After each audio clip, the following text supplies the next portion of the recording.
Vamos abrir nossas Bíblias no Evangelho de Lucas, capítulo 9. Eu convido vocês a colocar de pé juntamente comigo. Lucas 9, 57. Lembrando que esta noite eu continuarei a série que tenho pregado nos domingos à noite, que é Conselhos para 2016. Mas nesta manhã eu gostaria de falar sobre um tema que Deus colocou no meu coração e chamei de No Caminho é que se aprende. Lucas 9, 57 diz assim: Quando andavam pelo caminho, um homem lhe disse: Eu te seguirei por onde quer que fores. Jesus respondeu: As raposas têm suas tocas e as aves do céu têm seus ninhos, mas o Filho do Homem não tem onde repousar a cabeça. A outro disse: Siga-me. Mas o homem respondeu: Senhor, deixa-me ir primeiro sepultar meu pai. Jesus lhe disse: Deixe que os mortos sepultem os seus próprios mortos. Você, porém, vá e proclame o reino de Deus. Ainda outro disse: Vou seguir-te, Senhor, mas deixa-me primeiro voltar e despedir-me da minha família. Jesus respondeu: Ninguém que põe a mão no arado e olha para trás é apto para o reino de Deus. Senhor, continue conosco com a sua graça maravilhosa, com o seu poder, com a influência e domínio do seu Santo Espírito em nós, para que saiamos daqui abençoados, tocados pelo teu poder. Nós oramos também, Senhor, por essa família que perdeu a dona Liliana e pedimos a tua bênção. Pedimos o teu conforto, o teu cuidado sobre aquela casa. E fale conosco nesta hora, em nome de Jesus. Amém e amém. Podemos assentar. No final do seu ministério e passagem física na terra, Jesus nos ordenou nas suas últimas palavras, como foi registrado lá pelo evangelista Mateus, que nós devemos, que isto é uma função de todos os seguidores de Jesus, o ir, o ide, ou como nós conhecemos, a chamada grande comissão. E Jesus propõe essa grande comissão, esse ide, não como um teórico. Ele não diz para nós executarmos uma tarefa que ele não saiba qual seja a tarefa ou qual ele não tenha feito. Ele foi o primeiro que, andando pelo caminho por 3 anos, no seu ministério ali por volta, cerca de 30 anos de idade, quando começou o seu ministério, Jesus teve 3 anos de muita intensidade, de muita conversa, de muito ensino, de muitos debates com os fariseus, com os mestres da lei, com os religiosos, com os necessitados, com os de Samaria, os da casa de Judá. Jesus, no caminho, ia fazendo discípulos, no caminho ia ensinando, no caminho ia mostrando que era o que ele disse ser, que era o Filho de Deus. No caminho ele manifestou o reino de Deus nos encontros, nos desencontros. Ele aproveitava para ensinar e aproveitava para ensinar vivendo. E ele vivia então ensinando. Nós realmente só podemos dizer que sabemos algo com certeza quando, depois de adquirirmos algo, uma lição, eu experimento aquele conceito que inicialmente talvez eu tenha visto ou ouvido, e depois de um tempo eu incorporei aquele conceito e aquilo se manifestou nas minhas atitudes, então eu posso dizer, realmente eu sei do que estou falando. E você sabe bem disso quando você conversa com alguém que chega para você para dar um conselho, uma experiência, e você pergunta: você já viveu isso? Ele fala: não. Não tem o mesmo poder, não tem a mesma força do que quem passou por algum vale, quem passou por uma situação. Era como eu ouvia, antes de ter os filhos, pessoas falarem para mim: ter filho vai ser uma bênção. E eu percebia que a pessoa não tinha filho, não tinha experiência nenhuma com criança, e falava daquilo que não sabia. E nós, pais, sabemos disso. Dá para imaginar. Não dá para imaginar. Você propõe algumas ideias, mas é só depois. É como o casamento, é a vida. É só depois de fazer, depois de entender, que eu percebo que se eu aprendi ou não, se eu descobri ou não, se eu entendi algo novo ou não. E depois que eu aprendo, seguindo o exemplo de Jesus, eu tenho a chance de ensinar. E Jesus faz com que na caminhada haja um aprendizado e que esse aprendizado não sirva para eu dizer aprendi somente, Mas o aprendizado serve para eu dizer, eu aprendi e eu preciso repartir. Não é uma opção para os discípulos de Jesus dizer, eu aprendi e não quero compartilhar. Eu aprendi e quero ter o meu caminho. Isso não é algo permissível para nós que seguimos, que amamos o Senhor. E aí então vem a pergunta, mas então Jesus passou vivendo e ensinando o quê? Já que eu tenho que viver e ensinar. Viver o que Cristo, número 1, ensinou na sua caminhada. Eu aprendo caminhando com Ele. E Ele continua me ensinando, mesmo não estando presente na terra fisicamente, Jesus ensina o tempo todo. Em todo tempo, quando a palavra de Deus então habita em mim, quando o eco das palavras de Jesus toca o meu coração, eu tenho chance, escute isso, de aprender e aprender para mudar. Eu tenho chance de aprender e aprender enquanto eu sofro. Eu tenho a chance de aprender também quando muitas vezes estou sorrindo com tudo o que Deus está me permitindo viver. E eu tenho a chance de, quando a sua palavra, o seu ensino é armazenado dentro de mim, no dia de conforto, também viver o conforto que o Senhor nos garante. Mas é no desconforto, irmãos, infelizmente, é no desconforto que nós temos a maior chance de aprender. No desconforto que eu entendo até quanto eu aguento. Porque eu posso expressar algo na teoria do sorriso, e eu posso expressar algo completamente diferente nas lágrimas da tristeza. No dia do sorriso, geralmente eu me sinto forte, então eu comento a palavra como uma expressão de louvor, salmos e hinos.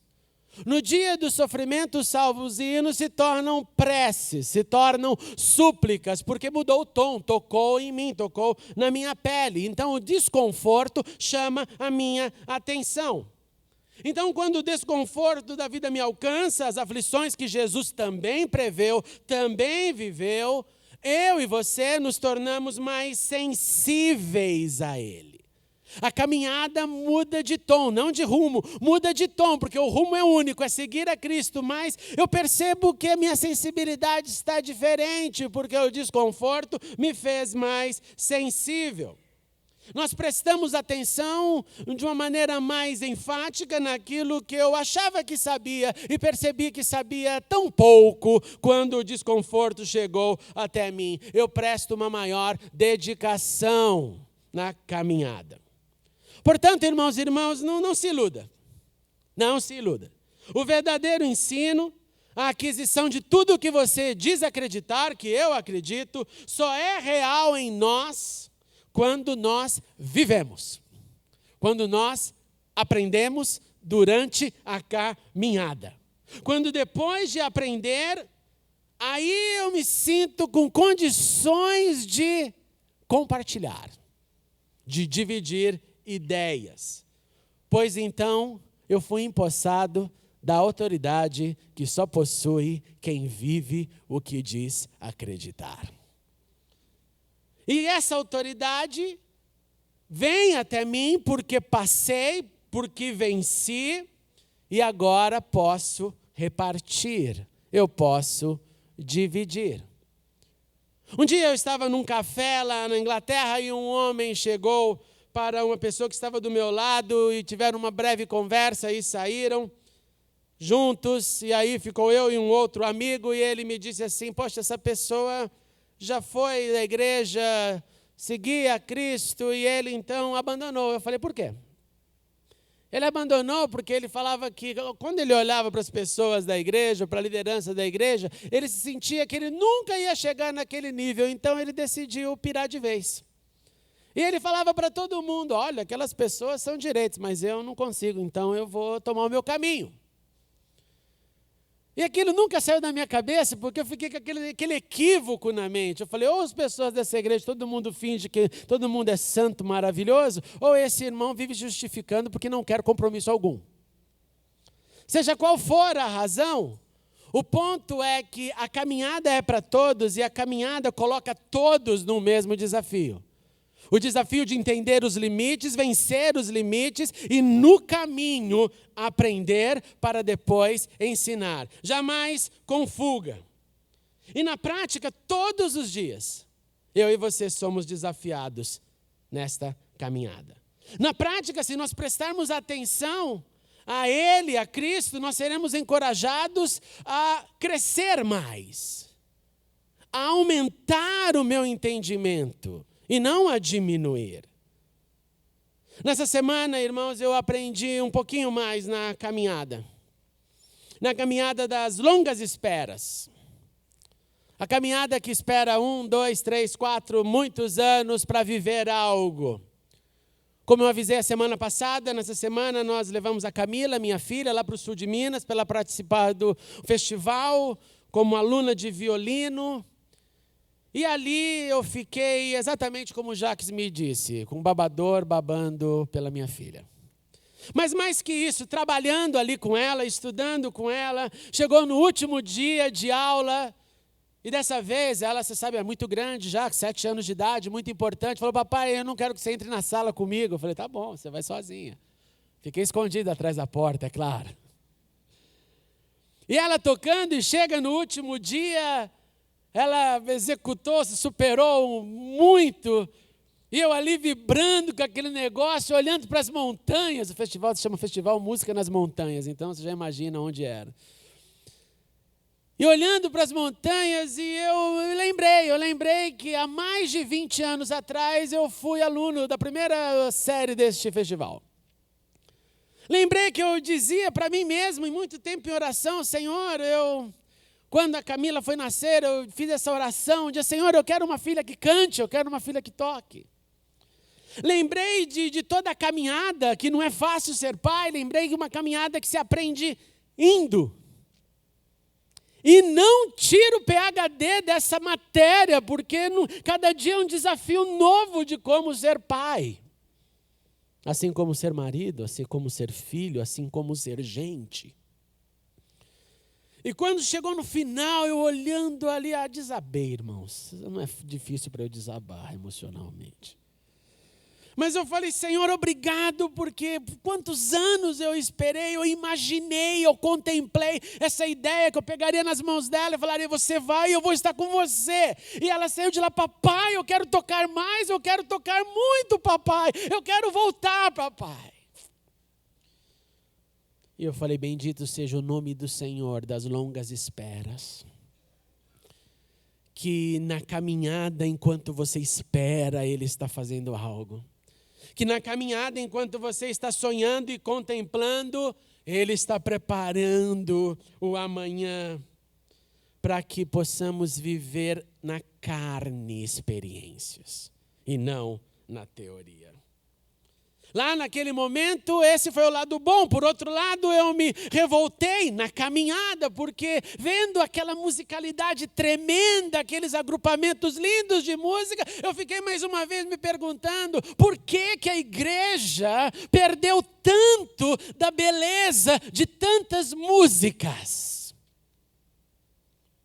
Por que na história, ao invés de crescermos e continuarmos na beleza do que foi desenvolvido no passado, nós não aceitamos nem mais ser modernos, nós queremos ser pós-modernos, como se pós-modernidade fosse sinônimo de tudo que é maravilhoso. E como eu disse uma vez no passado, desenvolvemos um clube de músicos de notas mortas, porque não prestaram atenção na belíssima música ao passado, a história.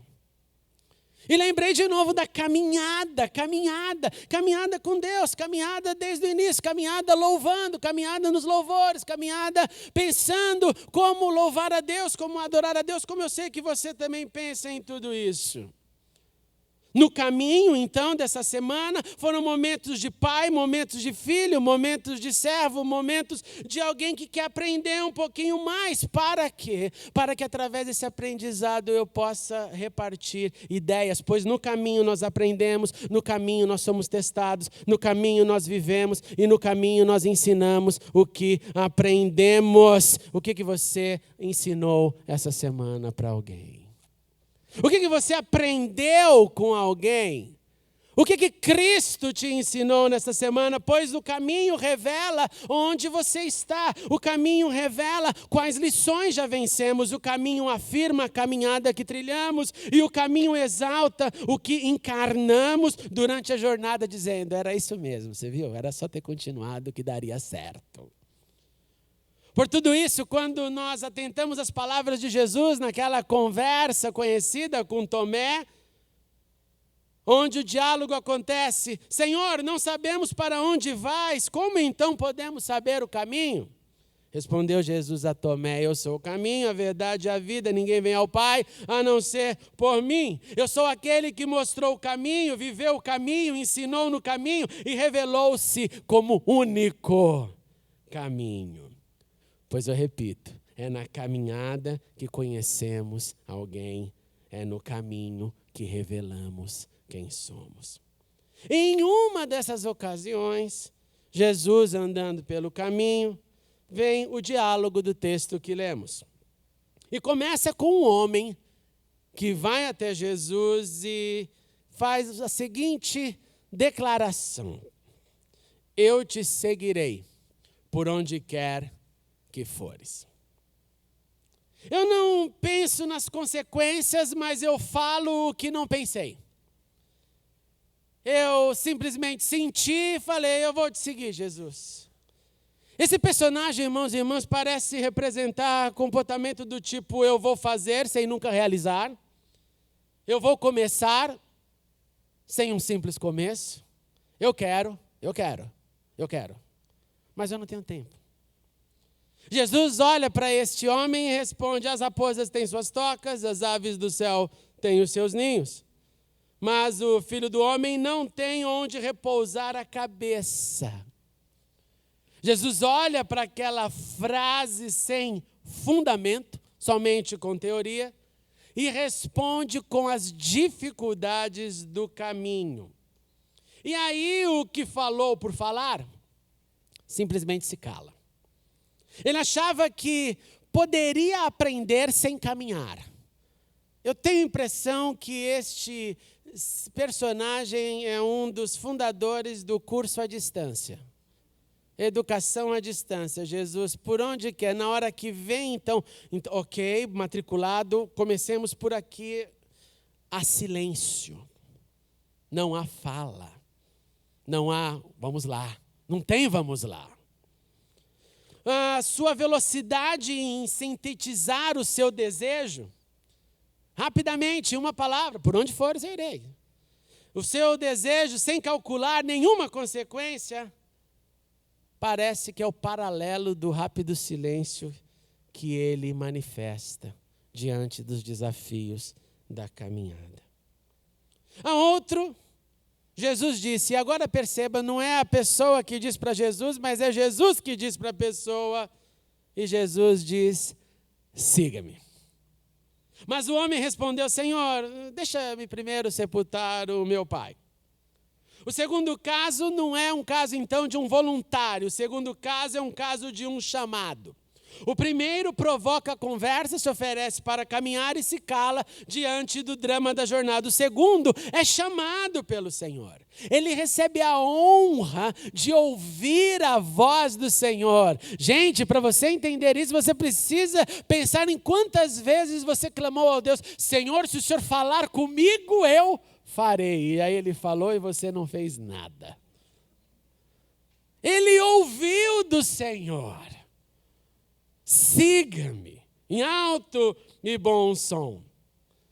Talvez então esse aqui represente o tipo, olha, eu não estou fazendo nada, pois em oração eu espero o Senhor me chamar. E quando chega o tão esperado dia do chamado, vem a resposta, deixa-me ir primeiro sepultar meu pai.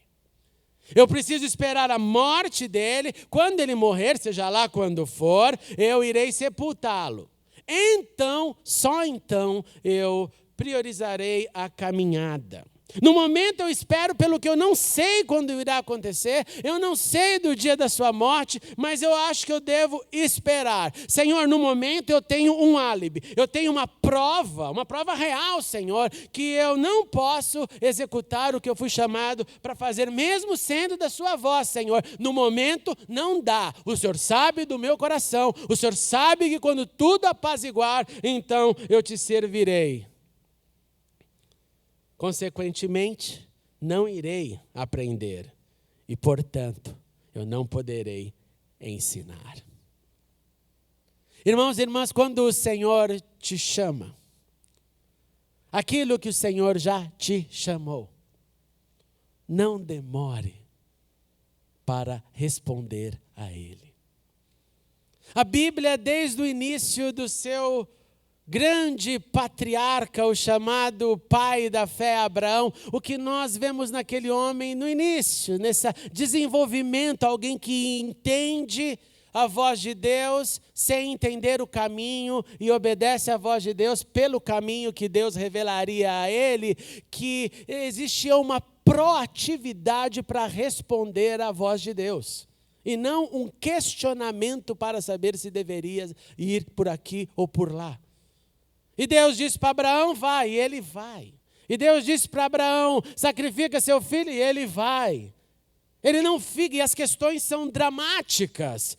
Largar tudo e partir, número um nível já terrível, e o segundo, pior ainda, que é oferecer o seu único filho. E na palavra de Deus com Abraão, ele repete, é sim, é o seu único, viu? É o seu único. É aquele que você esperou, que eu quero que você me entregue. E a Bíblia repetidamente mostra uma agilidade na resposta. O que Deus te chamou, não demore para atender. O que Deus já falou para você, não dê desculpas, não faça matemática, não fique com questionamentos. O que Deus falou para você, o que Deus te chamou para executar, execute. Jesus olha para este homem e disse, olha, deixa que os mortos sepultem os seus próprios mortos. Você que entende, que parece entender um pouco mais, você que recebeu um pouco mais, vai e proclame o reino de Deus. Jesus não está sendo grosseiro. Jesus não está dizendo, não se preocupe com o seu pai, não é nada disso. Jesus está dizendo que este tipo comportamental de desculpas, depois do pai vai ser a tia, depois o primo, até morrer o último da terra e ele não poder fazer mais nada. E ele vai dizer, eu tentei, mas o Senhor sabe que eu não consegui me livrar do que deveria ter me livrado para proclamar o reino de Deus. Se você está vivo espiritualmente, se você entende que a caminhada é onde aprendemos, para depois da caminhada nós ensinarmos, você não se esconderia atrás dessa desculpa, você não diria que agora não dá, tem algo mais nobre para fazer. Você não diria, Senhor, existe um porquê da minha inércia, pois outros sepultamentos virão, ou outros momentos acontecerão. Outras desculpas para não se engajar na caminhada, pois a caminhada, a minha é única como a sua é única. A sua e a minha caminhada são intransferíveis. Por isso que eu acredito que o salmista diz, os teus olhos viram o meu embrião. Todos os dias determinados para mim foram escritos no teu livro antes de qualquer deles existir. Como são preciosos para mim os teus pensamentos, ó Deus, como é grande a soma deles. Vem o último, o terceiro, e ele, de novo, no espírito voluntário, disse ao Senhor, eu vou seguir-te, Senhor, eu vou. Mas deixa-me primeiro voltar e despedir da minha família. Esse terceiro diálogo revela mais uma condicional indefinida. Pois ela não fala sobre prazo, ela não fala sobre a distância da volta para casa e ela não fala do tempo que ele pensou que iria precisar para então seguir a Jesus. Ela parece ser razoável, seria irresponsável eu te seguir sem dar tchau. Mas aquele que conhece os corações, ele olha para ele e percebe, é só mais uma desculpa de quem não quer caminhar, de quem não quer aprender e, consequentemente, jamais vai ensinar. Jesus então olha para esse terceiro e responde: ninguém que põe a mão no arado e olha para trás é apto para o reino de Deus. Ninguém que inicia a caminhada para frente, para o novo, para aprender, para viver o que ainda não viveu, mas fica olhando para o que passou, não é apto, porque os seus olhos sempre o levarão para o passado e nunca para a frente, sempre para aquilo que viveu e nunca para o futuro que pode viver. Para tanto o bom quanto o mal, aquilo que me prende ou aquilo que me alegria, a fé nos impulsiona sempre a ir além, ir para frente. E por isso que Jesus disse, os que então ficam presos lá, não são aptos. Pois não permitem a caminhada que transformar um pouco mais. Não permitem viver o novo, é só o que eu entendi. Jesus continua no caminho, meus irmãos e irmãs, ouvindo nossas propostas. Jesus continua nos chamando para a caminhada. Jesus continua respondendo às nossas absurdas perguntas, que afirmam muitas vezes a esquiva da caminhada. Senhor, eu tenho algum motivo. Eu tenho um porquê. E se você ainda não entendeu que a caminhada não é simplesmente Deus querendo te usar para uma função, porque eu acho que é aqui onde mora o problema. Nós lemos esse texto e muitas vezes concluímos que então o Senhor quer, isso aqui tem a ver com o uso, a proclamação do reino de Deus e a proclamação do reino de Deus somente. Equívoco. Eu disse desde o início que eu aprendo caminhando para depois ensinar. O que Jesus está chamando inicialmente é para um contato próximo com Ele. Ele está chamando, ande comigo, deixe eu moldar você, deixe eu te transformar, e você vai aprendendo no caminho até que você perceba, já está pronto para ensinar algumas coisas. E aí você queira mais, porque você vai andar comigo e vai perceber que tem muitas e muitas áreas para mudar. E eu vou continuar dando para você tudo aquilo que você precisa para o processo de transformação tomar lugar na sua vida. E você vai se transformando pelo caminho. Não é um Deus falando, eu quero te colocar nas fileiras daqueles que vão sofrer a vida inteira no serviço. Não é nada disso. É um Senhor falando, ande comigo e eu andarei com você. Ande comigo e eu te usarei. Ande comigo e você irá aprender muito. Portanto, irmãos e irmãs, persevere e não dê desculpas. Portanto, persevere no caminho e creia nele. Portanto, persevere, pois Ele jamais nos deixará caminhar sozinhos, mesmo quando parece que estamos sozinhos. Persevere, pois, como a Camila disse para mim lá, outras músicas serão tocadas, papai. Pois é no caminho que aprendemos. É no caminho que ensinamos. Vamos ficar.